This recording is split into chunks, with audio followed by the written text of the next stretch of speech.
Hello guys, welcome to my YouTube channel. My name is Harjeet Kaur. हम कर रहे हैं शंकर आईएएस की इन्वायरमेंट की सीरीज़, जिसमें हमारा चैप्टर 4 एक्वाटिक इकोसिस्टम चल रहा है। इसमें हम ऑलरेडी पहले के जो 6 टॉपिक्स है, पहले के 5 टॉपिक, 6 नहीं बोलेंगे, 5 टॉपिक्स जो है हम कवर अप कर चुके हैं। आज हम करेंगे 6th वाला एस्चुरी इकोसिस्टम, राइट। अब एस्चुरी इकोसिस्टम करने से पहले बात आती है कि ये एस्चुरी होती क्या है। एस्चुरी वो एरिया होता है जहां पे रिवर सी के साथ मिलती है, राइट। अब ये एस्चुरी इकोसिस्टम की यहाँ पे बात हो रही है, तो एस्चुरी की डेफिनेशन हम इन्वायरमेंट पर्सपेक्टिव से यहाँ पे देख रहे हैं, राइट। तो जैसे कि यहाँ से कोई भी मेजर रिवर जा रही है, तो यहाँ पे आ गया सी, तो ये सी के साथ यहाँ पे ये मिक्सअप हो रही है ना, यहाँ पे रिवर का पानी सी के पानी के साथ मिक्सअप हो रहा है, तो ये वाला जो पार्ट होता है इसको बोलते हैं एस्चुरी, राइट। तो एस्चुरीज क्या होती है? वेयर रिवर मीट्स द सी, जहां पे रिवर सी के साथ जाकर मिलती है उस एरिया को बोलते हैं एस्चुरी।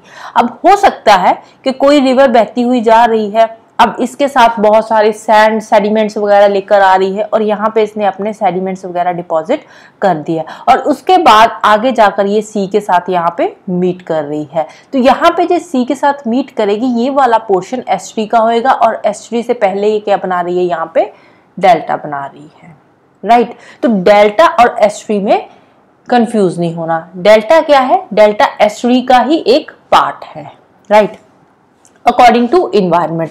अब ज्योग्राफी में जो हमने डेफिनेशन एस्चुरी की पढ़ी थी, वो ज्योग्राफी के पर्सपेक्टिव से थी। अब यहाँ पे जो हम डेफिनेशन पढ़ रहे हैं, ये हम पढ़ रहे हैं इन्वायरमेंट के पर्सपेक्टिव से। तो एस्चुरी बेसिकली वो जगह है जहाँ पे रिवर सी के साथ मिलती है, और जो एस्चुरी है इसके अलग अलग नाम रखे गए हैं, क्योंकि जो एस्चुरी बनती है ना, तो इसमें बहुत सारे जो मॉर्फोलॉजिकल प्रोसेसेस होते हैं, बहुत सारे फिजिकल चेंजेस आती है उस जगह पे, जिसकी वजह से एस्चुरी वहां पे बनती है। जैसे कि सी लेवल राइज हो गया, या सैंड बार्स की मूवमेंट, या ग्लेशियर प्रोसेस, या कोई टेक्टोनिक एक्टिविटी हुई है, उससे एस्चुरी बनती है। और उस पैटर्न के अकॉर्डिंग जो एस्चुरीज है उसके अलग अलग नाम रखे गए हैं, जैसे कि बेस हो गया, हार्बर्स, लगून्स, इनलेट्स। तो अब देखो, जैसे ये ओशन के साथ जाकर यहाँ पे मीट कर रही है, तो जहाँ पे ये ओशन के साथ यहाँ पे मीट करेगी, हो सकता है जहाँ पे ये मीट कर रही है वहां पे क्या है, बहुत सारे सेडिमेंट्स यहाँ पे डिपॉजिट कर दे और एक छोटा सा इनलेट यहाँ से रह जाए, जहाँ से ओशियन और ये पानी जो फ्रेश वाटर है रिवर का मिक्सअप हो रहा है, तो ये क्या बन जाएगा? एक तरह की लगून बन जाएगा, यहाँ पे लगून लेक बन जाएगी। तो बेसिकली है क्या? ये पार्ट एस्चुरी का ही पार्ट है। अब ये जो एस्चुरीज होती है, ये हमारे इकोसिस्टम के लिए बहुत इंपॉर्टेंट होती है। कैसे इंपॉर्टेंट होती है?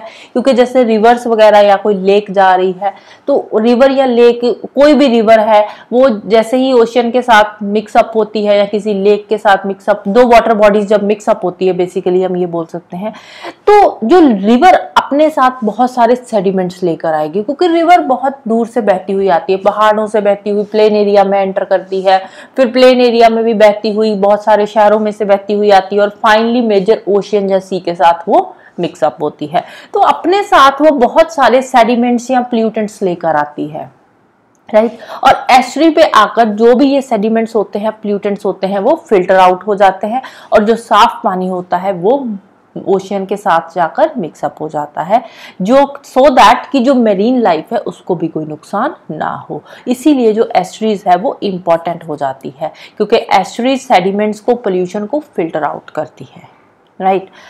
एस्चुरीज जो होती है, ये मोस्ट प्रोडक्टिव एरिया होता है, मोस्ट प्रोडक्टिव, वेटलैंड से भी ज्यादा प्रोडक्टिव एरिया होता है, राइट। कैसे होता है? क्योंकि यहाँ पे फ्रेश वाटर और सलीन वाटर दोनों मिक्सअप होते हैं। ये रिवर आ रही है, यहाँ पे कोई ओशन है, ओशन का क्या है? सलीन वाटर है, रिवर का क्या होएगा? फ्रेश वाटर होएगा। ये फ्रेश एंड सलीन वाटर यहाँ पे मिक्सअप होएंगे। अब जब मिक्सअप होएंगे तो सैलिनिटी लेवल एक फिक्स हो जाएगा। सैलिनिटी लेवल जो होएगा बहुत ज्यादा भी नहीं होएगा, बहुत कम भी नहीं होएगा। तो ये जो एरिया हो जाता है ना, ये मेरीन इकोसिस्टम के लिए भी बेस्ट एरिया हो जाता है, क्योंकि जो मेरीन ऑर्गेनिजम्स है बहुत ज्यादा सलीन वाटर में वो भी सर्वाइव नहीं कर पाते।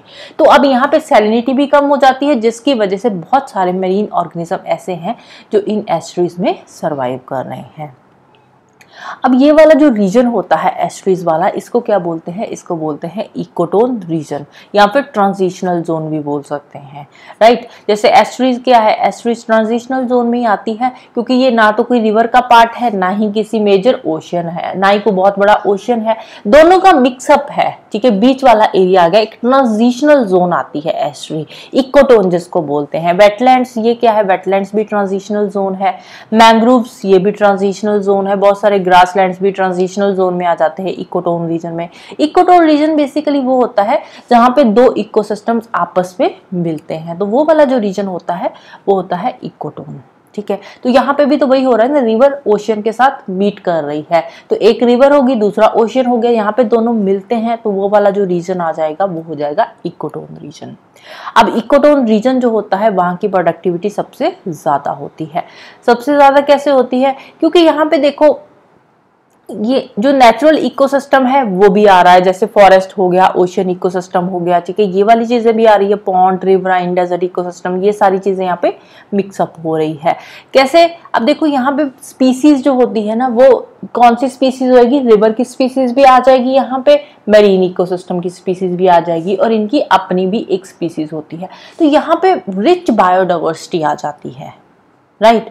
रिच बायोडाइवर्सिटी होने के और भी बहुत सारे रीजंस है, क्योंकि ये वाला जो एरिया होता है एस्ट्री वाला, ये एक काम एरिया होता है। काम एरिया कैसे, जो सी वेव्स होती है, सी वेव्स का ज्यादा इफेक्ट नहीं पड़ता एस्ट्री पे, क्योंकि जो सी वेव्स है वो सी तक ही लिमिटेड होती है, तो एस्ट्रीज पे उनका बहुत ज्यादा इफेक्ट नहीं पड़ता, थोड़ा बहुत इफेक्ट होता है बट बहुत ज्यादा नहीं, एक तरह का ये काम एरिया आ जाता है। तो इसीलिए बहुत सारे एक्वेटिक स्पीसीज ऐसी भी है जो अपने सर्वाइवल के लिए एस्ट्रीज में रहती है। तो एस्ट्रीज क्या है, उनके लिए एक आइडियल कंडीशंस क्रिएट करती है उनके सर्वाइवल के लिए। इसके अलावा अगर हम पॉपुलेशन की बात करें, ह्यूमन पॉपुलेशन की भी बात करें, तो वर्ल्ड की तकरीबन 60% जो पॉपुलेशन है ना, वो इन्हीं एस्ट्रीज के आसपास रह रही है या फिर कोस्टल एरियाज में रहती है। क्यों रहती है, क्योंकि यहाँ पे जो है बेस्ट फिशिंग ग्राउंड है, क्लाइमेट भी यहाँ पे अच्छा होता है, कोई बहुत ज़्यादा एक्सट्रीम क्लाइमेट नहीं होता, मॉडरेट सा क्लाइमेट होता है अराउंड द ओशन, तो इसीलिए ज़्यादातर जो पॉपुलेशन है वो कोस्टल एरियाज में या फिर एस्ट्रीज में रहती है, राइट। इसके अलावा एस्ट्रीज जितने भी प्लूटेंट्स वगैरह होते हैं रिवर के साथ आते हैं, उनको अब्जॉर्ब करती है, उनको ट्रैप कर लेती है, तो ये एक तरह से नेचुरल वाटर फिल्टर का काम करती है एस्ट्रीज। एस्ट्रीज के साथ अब एस्ट्रीज के अलग अलग नेम्स है, जैसे वेटलैंड्स भी बोल देते हैं, क्रीक्स भी बोल देते हैं, लगून्स बोल देते हैं, मैंग्रोव्स बोल देते हैं। तो ये क्या है, ये जितनी भी एरियाज है, वेटलैंड्स हो गए, लगून्स हो गए, क्रीक्स हो गए या सी ग्रास बेड्स हो गए, तो ये फिशिंग के लिए बेस्ट ग्राउंड है, राइट। यहाँ का जो पानी होता है वो फिशिंग के लिए बेस्ट होता है, सैलिनिटी लेवल भी फिशिंग के लिए सही होता है, टेम्परेचर लेवल भी यहाँ पे फिशिंग के लिए सही रहता है। और दूसरा क्या है, यहाँ पे कोई मरीन ट्रांसग्रेशन नहीं होती, मरीन ट्रांसग्रेशन से ये प्रोटेक्टेड एरिया है, इसीलिए यहाँ पे पोर्ट्स एंड हार्बर्स बनाए जाते हैं। मरीन ट्रांसग्रेशन का मतलब क्या होता है कि यहाँ पे जैसे ओशन में बहुत सारे रूल्स एंड रेगुलेशंस होते हैं, ओशन में आप ज़्यादा एक्टिविटीज़ कर नहीं सकते क्योंकि वहाँ पे बहुत सारे इंटरनेशनल लॉज भी अप्लाई होते हैं ओशन में, लेकिन ये जो एस्ट्रीज होती है यहाँ पे कोई रूल्स एंड रेगुलेशंस नहीं होते, इसीलिए जो कंट्री है वो अपने पोर्ट्स एंड हार्बर्स जो होते हैं वो ज़्यादातर इन्हीं एस्ट्रीज के आसपास ही बनाती है, इन्हीं एस्ट्रीज वाले एरियाज में ही बनाती है, क्योंकि यहाँ पे कोई मरीन ट्रांसग्रेशन, मरीन ओशन के मेजर रूल्स वगैरह अप्लाई नहीं होते। एस्ट्रीज के जो बैंक्स होते हैं, आसपास का एरिया होता है, ह्यूमन सेटलमेंट के लिए भी बेस्ट एरिया होता है, फिशिंग के लिए भी ये बेस्ट एरिया होता है, कमर्स के लिए तो अच्छा है ही है। लेकिन आजकल क्या हो रहा है, आजकल हम जितना भी हमारा इंडस्ट्रियल वेस्ट है या अर्बन वेस्ट है उसको हम एस्ट्रीज के आसपास डंप कर रहे हैं। इससे क्या है, हम इससे जो एस्ट्रीज का इकोसिस्टम है उसको बिगाड़ रहे हैं, इसका जो बैलेंस है वो हम बिगाड़ रहे हैं एस्ट्रीज का, क्योंकि अगर वहाँ पे बहुत ज़्यादा इंडस्ट्रियल वेस्ट डंप करेंगे या अर्बन वेस्ट डंप करेंगे, उससे क्या है, उससे पोल्यूशन बढ़ेगा, तो उससे मरीन लाइफ जो है उसको भी खतरा होगा, राइट। नेक्स्ट बात करते हैं एस्ट्रीन वेजिटेशन की और एनिमल्स की भी यहाँ पे हम बात करेंगे, वेजिटेशन के साथ साथ एनिमल्स के बारे में भी डिस्कस करेंगे। अब ये जो एस्ट्रीज है इसमें बहुत तरह के प्लांट्स होते हैं, एनिमल्स होते हैं, क्योंकि एस्ट्रीज में क्या आ जाता है, ब्रैकिश वाटर आ जाता है। ब्रैकिश वाटर का क्या मतलब होता है, ब्रैकिश वाटर जहाँ पे सलीन और फ्रेश वाटर मिक्सअप होते हैं, राइट। तो ये एस्ट्रीज को ब्रैकिश वाटर एरिया भी बोलते हैं। तो यहाँ पे बहुत तरह के प्लांट्स और एनिमल की जो स्पीसीज है ये सर्वाइव करते हैं, राइट। अब जो चीज़ इन्फ्लुएंस करती है ऑर्गेनिज्म की डिस्ट्रीब्यूशन को, वो चीज़ क्या है, वो है सैलिनिटी और अमाउंट ऑफ फ्लडिंग। किसी भी जगह पे कोई भी एस्ट्री है या फिर कोई ओशन है, तो वहाँ पे दो चीज़ें अफेक्ट करती है ऑर्गेनिजम्स को, एक तो है सैलिनिटी, दूसरी है फ्लडिंग। अब वहाँ की सैलिनिटी अगर हद से ज़्यादा होगी तब भी मरीन एनिमल्स वहाँ पे सर्वाइव नहीं कर पाएंगे, मरीन प्लांट्स, मरीन एनिमल्स। अगर वहाँ की सैलिनिटी बहुत ज़्यादा कम हो जाएगी तो वो भी प्लांट्स और एनिमल्स के लिए अच्छी नहीं है। फ्लडिंग की बात करें, अगर कंटिन्यूसली फ्लडिंग होती रहेगी तो उससे भी जो एनिमल्स है या प्लांट स्पीसीज है वो भी एडवर्सली अफेक्टेड होती है। तो इसीलिए जो एस्ट्रीज होती है यहाँ पे सैलिनिटी भी मरीन एनिमल्स के लिए सही होती है, बहुत ज़्यादा भी नहीं होती, बहुत कम भी नहीं होती, और फ्लडिंग भी ऑलमोस्ट ठीक ही होती है, ज़्यादा फ्लडिंग यहाँ पे नहीं होती। और जो टेरेस्ट्रियल एनिमल्स होते हैं ना, या टेरेस्ट्रियल प्लांट्स है या ह्यूमन पॉपुलेशन है, उनको ये प्रोटेक्ट करती है एस्ट्रीज, क्योंकि अगर फ्लडिंग ज़्यादा होती भी है तो वो एस्ट्रीज के रीजन तक ही रह जाती है, बहुत ज़्यादा इंटेंस नहीं होती टेरेस्ट्रियल रीजन तक जाते जाते, लैंड रीजन तक जाते जाते, राइट। इसके अलावा एस्ट्रीज में बहुत सारे हैबिटेट्स होते हैं फ्लोरा फौना के, जैसे कि मैंग्रोव्स जो होते हैं ये एस्ट्री रीजन में ही होते हैं, ये मार्शी एरियाज में, सॉल्ट मार्शेस हो गए, सी ग्रासेस हो गए, मड फ्लैट्स हो गए। तो ये क्या है, ये इस ट्रांजिशनल जोन में ही ज़्यादातर पाए जाते हैं। एस्ट्रीज में बहुत सारे टेरेस्ट्रियल एनिमल्स भी होते हैं, क्योंकि देखो एस्ट्री क्या है, ये बीच वाला सेंटर वाला एरिया आ जाता है, रिवर और ओशियन इन दोनों के सेंटर वाला एरिया आ जाता है एस्ट्री का। तो एस्ट्रीज में यहाँ से जो लैंड है, इसके रिवर के आसपास जो लैंड वाला एरिया है, ये भी, इसका भी यहाँ पे इन्फ्लुएंस रहेगा, और ओशियन का इन्फ्लुएंस तो यहाँ पे रहेगा ही रहेगा। तो ये टेरेस्ट्रियल एनिमल्स को भी सपोर्ट करती है, जो लैंड स्पीसीज है, प्लांट्स की हो या एनिमल्स की हो, उनको भी सपोर्ट करती है, जैसे कि वुड स्टॉक्स हो गए, pelicans, coniferous, deciduous forest, butterflies. तो लैंड एनिमल्स और फ्लोरा एंड फौना को सपोर्ट करती है, और उसके साथ साथ जो एक्वाटिक फ्लोरा फौना होते हैं उसको भी सपोर्ट करती है। एक्वाटिक में क्या होगा, जैसे सी टर्टल्स हो गए, सी लायंस हो गए, सी कैटफिश, सॉल्ट वर्ड्स, ईल ग्रास हो गया, सॉल्ट ग्रासेस, कॉड ग्रासेस, सी ग्रासेस, सेजेस, बुलराशेस। तो ये सारे क्या है, ये एक्वाटिक एनिमल्स है या एक्वाटिक प्लांट्स है, तो इनको भी ये सपोर्ट करते हैं। इसके अलावा इंडिया के एस्ट्रीन इकोसिस्टम की बात करें तो इंडिया में 14 मेजर एस्ट्रीज है, 44 मीडियम एस्ट्रीज है और 162 माइनर एस्ट्रीज है। माइनर एस्ट्रीज मतलब जहाँ पे कोई छोटी मोटी रिवर फ्लो कर रही है, ओशन के साथ मिक्सअप हो रही है, तो वो क्या है, माइनर एस्ट्रीज में आ जाता है। मेजर एस्ट्रीज जो हमारी है वो बे ऑफ बंगाल में है। अब देखो मैंने स्टार्टिंग में ही बताया था कि यहाँ पे कंफ्यूज नहीं होना, यहाँ पे जो एस्ट्री दे रही है ना, एस्ट्री इकोसिस्टम की बात हो रही है, इन्वायरमेंट के पर्सपेक्टिव से हम यहाँ पे बात कर रहे हैं। वैसे हमने, अगर आपने ज्योग्राफी में पढ़ा होएगा तो ज्योग्राफी में क्या बोला जाता है कि जो वेस्ट फ्लोइंग रिवर्स है वो क्या बनाती है, एस्ट्रीज बनाती है, और ईस्ट फ्लोइंग रिवर्स डेल्टा बनाती है।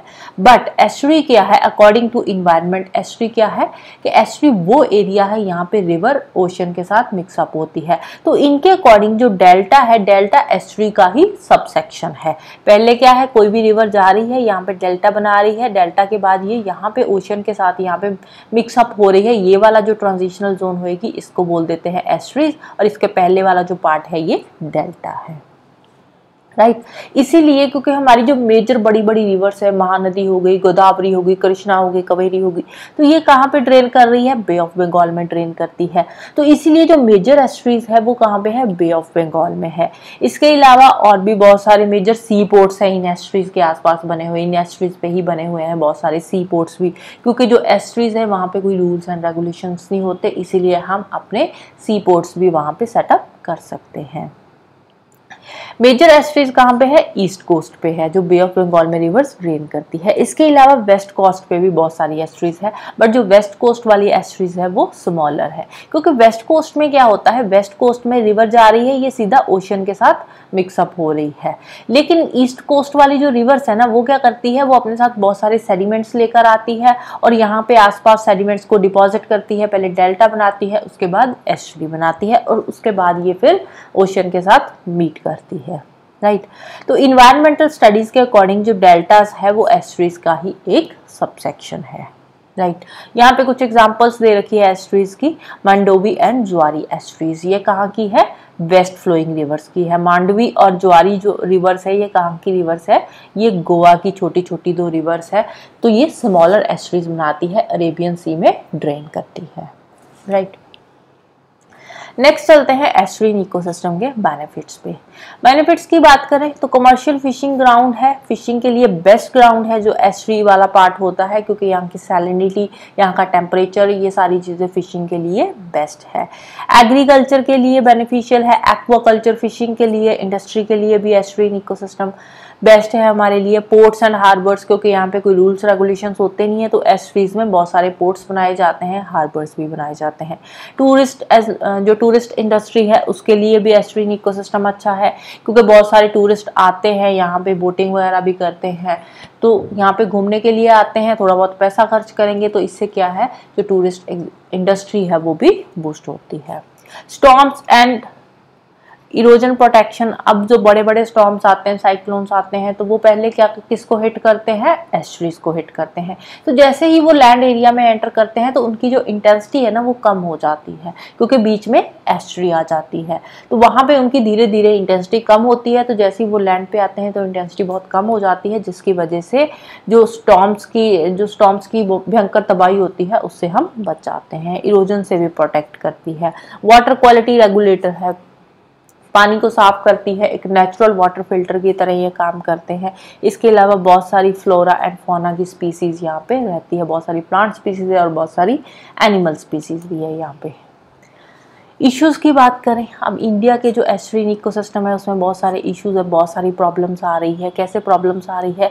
क्योंकि हमारा अर्बन सेटलमेंट एक्सपैंड हो रहा है, रूरल सेटलमेंट एक्सपैंड हो रहा है, माइनिंग, इंडस्ट्रीज, एग्रीकल्चर, और ये जो इंडस्ट्रीज का या अर्बन सेंटर्स का जो वेस्ट होता है इसको हम यहाँ पे डंप कर रहे हैं। तो इससे क्या है, इससे हम एस्ट्रीज को पल्यूट कर रहे हैं, एस्ट्रीज को खराब कर रहे हैं, क्योंकि हम एक तरह से मैनुअल मॉडिफिकेशंस कर रहे हैं इंडस्ट्रीज में, क्योंकि अर्बन सेटलमेंट बढ़ रही है, रूरल सेटलमेंट बढ़ रही है, तो उसका प्रेशर किस पे बढ़ रहा है? इन एस्ट्रीज पे बढ़ रहा है, ये जो ओशंस है इन पे भी बढ़ रहा है। तो इससे क्या है, इससे पोल्यूशन बढ़ता जा रहा है। अब ये जो एस्ट्रीज में हम मॉडिफिकेशन कर रहे हैं माइनिंग की वजह से या फिर डंपिंग की वजह से, ये जो मॉडिफिकेशंस हो रही है, इसका इफेक्ट क्या पड़ रहा है? इससे जो एस्ट्रीज का पानी है ना उसका फ्लो या तो एकदम से बहुत तेज हो जाता है या फिर एकदम से बहुत कम रह जाता है। तो ये क्या है, ये सही नहीं है, हमारे लिए भी सही नहीं है, और जो वाटर एनिमल्स है या प्लांट्स है उनके लिए भी ये गलत बात हो जाती है। जैसे हुगली रिवर के आसपास हो गया, गोदावरी, पुलिकत रिवर हो गया, यहाँ पे क्या है, अब देखो रिवर्स की एक्सेसिव सेडिमेंट्स भी बहुत ज्यादा हो रही है, सेडिमेंटेशन भी, और ऊपर से हमारे अर्बन सेंटर्स एक्सपैंड हो रहे हैं, वेस्ट इतना ज्यादा बढ़ रहा है कि हम उसको यहाँ पे डंप कर रहे हैं, तो वो इससे क्या हो रहा है, वाटर पोल्यूशन भी हो रहा है। अब फिशेस की डिमांड दिन ब दिन बढ़ रही है, पॉपुलेशन बढ़ रही है इंडिया की, तो फिशेस की डिमांड भी बढ़ेगी। इंडिया की पॉपुलेशन वर्ल्ड की नंबर 1 पे आ चुकी है अभी भी, तो पहले चाइना की थी, अब हम चाइना को भी क्रॉस कर चुके हैं, तो नंबर 1 पे आ गए हैं हम। तो इससे क्या हो रहा है, इससे पॉपुलेशन बढ़ेगी, फिशेस की डिमांड बढ़ेगी, फिशेस की डिमांड बढ़ेगी तो फिशेस की क्या होगी, ओवर एक्सप्लॉयटेशन होगी, हम ज़्यादा से ज़्यादा फिशेस कंज्यूम करेंगे, तो इससे क्या है, जो फिश की पॉपुलेशन है वो भी खतरे में आ रही है। इसके अलावा क्लाइमेट चेंज हो रहा है, क्लाइमेट चेंज होने से वाटर लेवल बढ़ रहा है, वाटर लेवल बढ़ेगा तो उससे क्या है, बहुत सारे कैचमेंट एरियाज ऐसे हैं जो पानी के अंदर सबमर्ज हो रहे हैं, पानी के अंदर ही डूबे जा रहे हैं। इसके अलावा हम माइग्रेटरी जो रूट्स है उसको भी ऑब्स्ट्रक्ट कर रहे हैं, क्योंकि हम क्या कर रहे हैं, हम बहुत सारी मॉडिफिकेशंस कर रहे हैं माइनिंग की वजह से, डंपिंग की वजह से या इंडस्ट्रीज की वजह से, तो उससे क्या है, जो माइग्रेटरी रूट्स है वो चेंज हो रहे हैं फिशेस वगैरह के, तो ये क्या है, फिशेस के लिए सही नहीं है। इसके अलावा इंडस्ट्रीज का पोल्यूशन आ रहा है, सिटी सीवेज का पोल्यूशन आ रहा है, तो ये भी हमारे जो एस्ट्रीन इकोसिस्टम है उसको गंदा कर रहा है, right. So this is all about today. जाने से पहले वीडियो को लाइक कर देना, शेयर कर देना और चैनल को सब्सक्राइब कर लेना। Thank you, bye bye, have a nice day.